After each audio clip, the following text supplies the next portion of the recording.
ఆ తల్లి కుమారుడు ఈ మధ్య బాగా సామాజిక మాధ్యమాలు చూడడం మొదలుపెట్టారు. కావలసిన దాని గురించి గూగుల్, యూట్యూబ్లో శోధించారు. ఎట్టకేలకు అనుకున్నది వారి కంటపడింది. ఇంకేముంది, దానిలో చెప్పినట్లే చేశారు. వారి ప్రణాళికను పక్కాగా అమలు చేశారు. కానీ చివర్లో జరిగిన ఓ పొరపాటు వారిని కటకటాల వెనక్కు నెట్టింది. ఇంతకీ ఆ తల్లి కుమారుడు యూట్యూబ్లో ఏం చూశారు? దేని గురించి గూగుల్లో వెతికారు? అసలు వాళ్ళిద్దరినీ పోలీసులు ఎందుకు అరెస్ట్ చేశారు?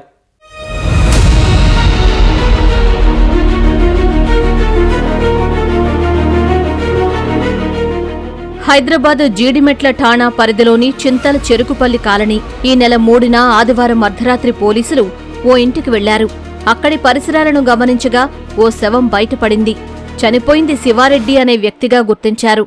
అక్కడే ఉన్న అరుణ, ఆమె కుమారుడు సాయిరత్నంను అదుపులోకి తీసుకున్నారు.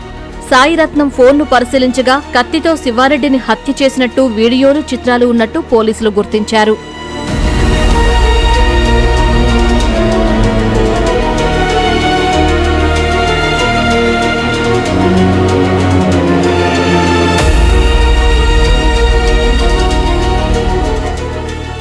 సంగారెడ్డి జిల్లాకు చెందిన అరుణ భర్త మృతి చెందడంతో ఆంధ్రప్రదేశ్ అన్నమయ్య జిల్లాకు చెందిన శివారెడ్డితో కొన్నేళ్లుగా సహజీవనం చేస్తోంది. ఆమెకు గతంలోనే 19 ఏళ్ల సాయిరత్నం అనే కుమారుడు ఉన్నాడు. వీరిద్దరూ శివారెడ్డి వద్దే ఉంటూ చింతల్లో నివాసముంటున్నారు. అయితే శివారెడ్డి తరచూ మద్యం సేవించి తల్లి, కుమారుడిని వేధిస్తూ ఉండేవాడు. ఆదివారం మధ్యాహ్నం సాయిరత్నంపై శివారెడ్డి దాడి చేశాడు. ఇంటికి వెళ్లిన తర్వాత కూడా గొడవ జరిగింది.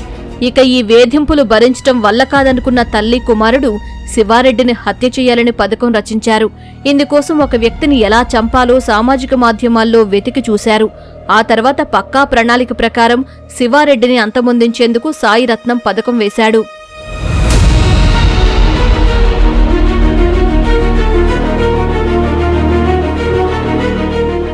ముందుగా సాయిరత్నం కత్తి కొనుక్కుని వచ్చాడు.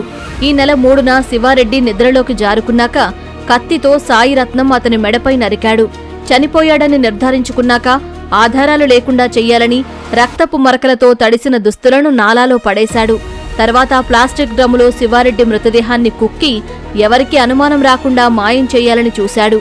గది నుంచి మృతదేహాన్ని తరలించేందుకు స్నేహితుడికి ఫోన్ చేశాడు.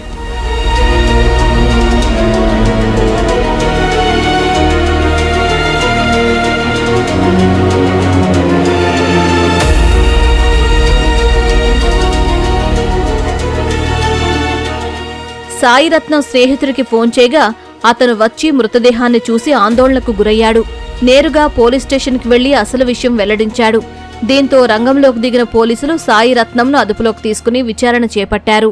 గార్లపల్లి అరుణ వాళ్ళ అబ్బాయి గార్లపల్లి సాయిరత్నం వీళ్ళిద్దరు ఈ మర్డర్ కేసులో ఇన్వాల్వ్ అయినారు. దీంట్లో ఏంటంటే మృతుడు ఎవరైతే ఉన్నాడో శివారెడ్డి ఇక్కడే పనిచేసుకుంటూ గత 10 సంవత్సరాల నుంచి కూడా వీళ్ళు ఒకరికొకరు పరిచయం ఉండటము, దాంతో అతను కూడా వీళ్ళింట్లోనే ఉండటం సాధ్యమైనంత వరకు అతనికి పెళ్లి కాకపోవడం వల్ల వీళ్ళతోటే ఉండి రిలేషన్ పెట్టుకుని ఉంటున్నారు ఇక్కడ. అయితే అతను ఉండేవాడు మంచిగా ఉండకుండా తాగిన మత్తులో కొంచెం వాళ్ళని బాగా అబ్యూజ్ చేయడము, కొట్టడము, ఫిజికల్గా మెంటల్గా అటాక్ చేస్తున్నటువంటి నేపథ్యంలో ఇద్దరు కలిసి ఇతను ఎలా ఎలిమినేట్ చేయాలనే ఉద్దేశాన్ని ఒక పథకం ప్రకారం చేయడం జరిగింది.